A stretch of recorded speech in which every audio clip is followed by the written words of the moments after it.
I wanted, because I thought about it though. Y'all, I said, please. These people who are clamoring for more money. We all need more money. Everybody. Social workers with master's degree are not getting more money, and they make those jobs contractual. They make those jobs. What the city gonna have to do now is make these jobs contractual. These union jobs, these jobs where they don't need all these degrees. Mm-hmm. They don't owe the IRS $225,000. Okay. I completely agree. They want more money. They want $63,000 a year. They're gonna get more. This is rating it up. They're gonna get more what degree people get. They're gonna get. I mean, after I go to university and study and everything, then nobody's gonna want to go to school and spend the money to study. If you can just exactly have no degree, come on, I get a job. Not use your brain at all. Yeah. Oh, my only job is to pick up the trash that's on the corner, and I'm making $60,000 a year. And picking up trash is not producing. No, it's not. Picking up trash is not producing. It's not a manufacturer. Picking up trash, you're just helping to destroy waste. It's not adding to production in a sense. You know what I mean? They're not producing education and so on.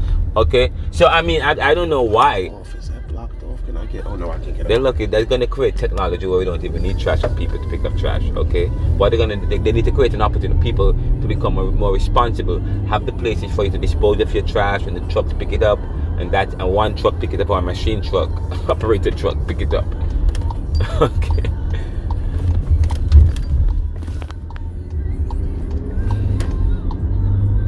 But I completely agree. Yeah. The DC33 people, they're asking for more money. But anyways, I understand that the mayor gave herself 9% increase though. She said that.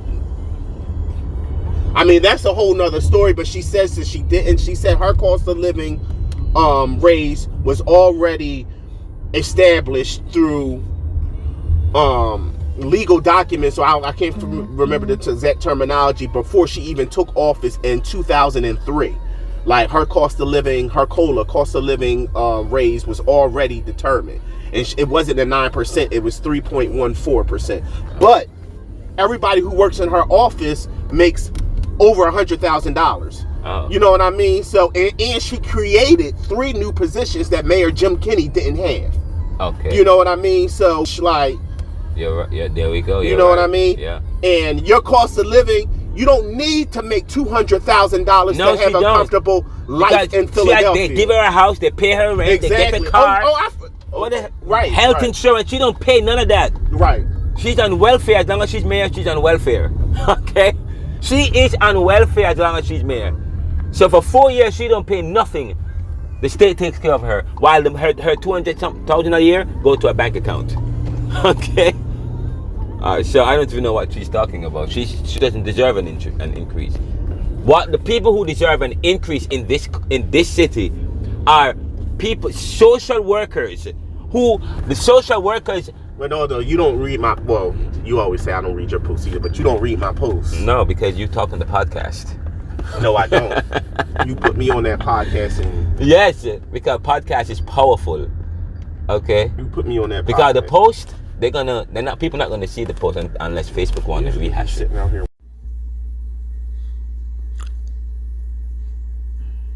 The DC33 protest that recently occurred in Philadelphia, where members of the union in Philadelphia had organized a strike to demand for higher wages, increase in salaries, after negotiations with the city, with the mayor, had reached a stalemate, or in fact the mayor had put a gag order on the workers, preventing them from speaking, or they could strike, but that's about it. They were limited by what they could do. However, I had a conversation with some other workers in the city who believe that DC33 are unfair and they are demanding too much.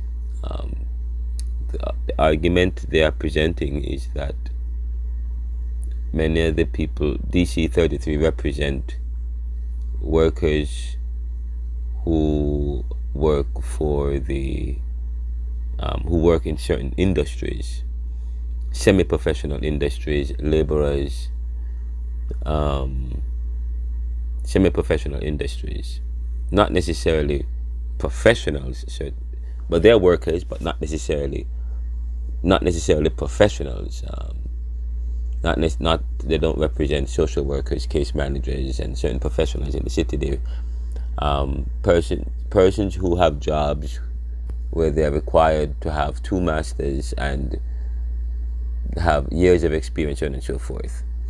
DC33 represent, I understand, persons who work for the garbage disposal company.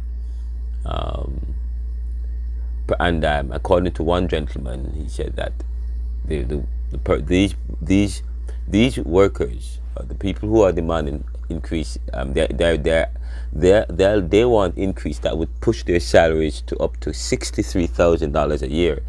These are individuals, according to this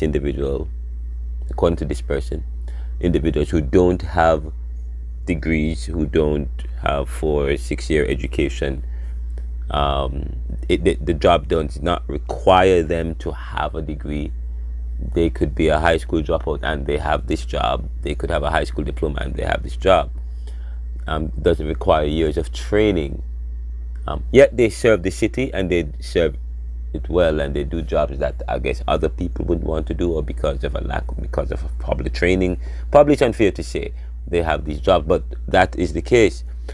Now, while other workers, professional workers, are saying they cannot demand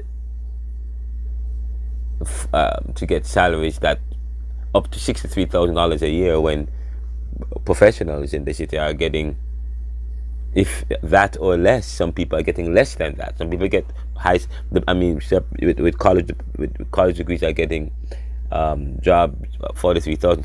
So if the city decide to pay these workers $63,000 a year, then what will happen to these other? It's going to push professional workers' salary to $100,000 a year. So that's creating a problem. So I guess I heard that they have settled. The conversation I had with several persons in the city spanned prior to the decision, and I didn't get the city coming to a resolution on the matter with DC33. But there are those who believe that DC33 is asking too much. And by the way, we had reported that the mayor had gotten a 9% increase. We would like to correct that. I understand that it wasn't a 9% increase, it was a 3% increase. Kudos to the mayor too. But the mayor is someone who is not stuck in her ways. If she's willing to negotiate, she's willing to listen. She will make decisions, but she's open to change. She's open to making adjustments, which is good. This is the Neoliberal Podcast, and just so you know, I am working on several projects, several research projects. Book 2 to Neoliberalism is finished. We haven't published it yet for several reasons. We'll let you know, because we are working on trademarking the company. And when we release the second book, we're going to release it under the Neoliberal, and by then we hope I understand it's going to take a long process, so we probably will publish it before that, but we were working to publish it. As you know, I am at Georgetown, and I did do some, and I'm at Temple University. I took a break after my mom died, but I was doing some research, and my studies at Temple University has really helped and honed in some reflections and some research that I'm doing, looking at the changing attitudes to Afro-Caribbean beliefs, and my teaching at Jamaica Theological Seminary in Caribbean thought and Caribbean theology, critical thinking, and my studies at Georgetown in foundations of liberal studies, and so on and so forth. All that have come, and as an ordained minister myself, studying at Jamaica Theological Seminary and pastoring and so on. But I've come to bear. We are ready to, and we've been doing research. We've been conducting research over the last 4 or 5 years, gathering information as it relates to the people's perception in the Caribbean towards Afro-Caribbean beliefs. And we have an initial report, and we are going to present that. But before we present, we're not going to present that on the podcast. We're going to share it with the students at JTS, then we're going to share it with my advisor and discuss whether, and we're ready to publish. I'm ready to submit my dissertation and to defend it, actually, as it relates to the survey surrounding that study that I've been conducting. But I'm also, some time ago, I wrote an op-ed which I published. I submitted it to the New York Times. I submitted it to the Atlantic. I submitted it to the editorial at the Jamaica Gleaner. It's a powerful editorial entitled "Jesus Didn't Found Christianity." Jesus didn't found Christianity. Where is it? I'm going to tell you the title, you guys, the title of it. I submitted it to the Jamaica Gleaner, into the Atlantic. Jesus,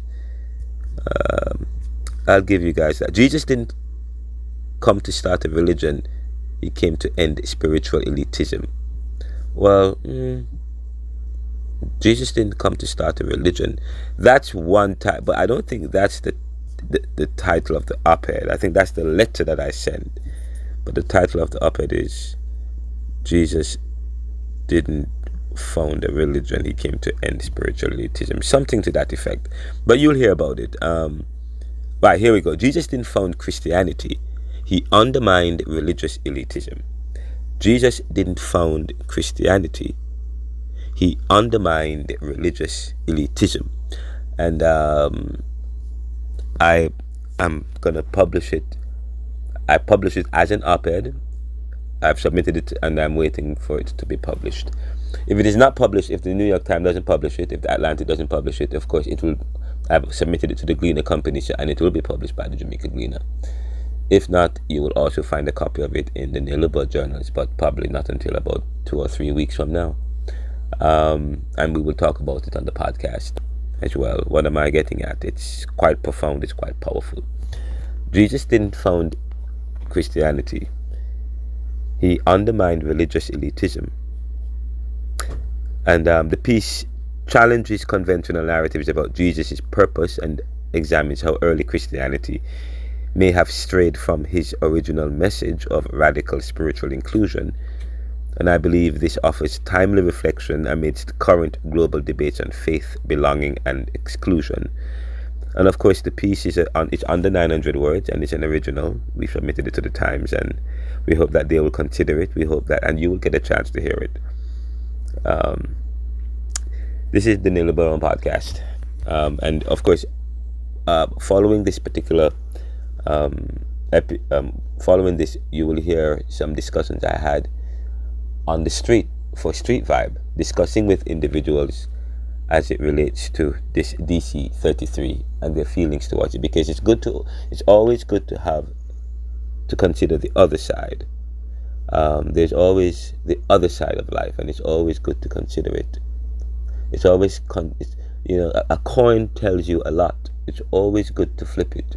It's always, there is the face on one side, and there's something like the coat of arms on the other side. But there are two sides to a coin.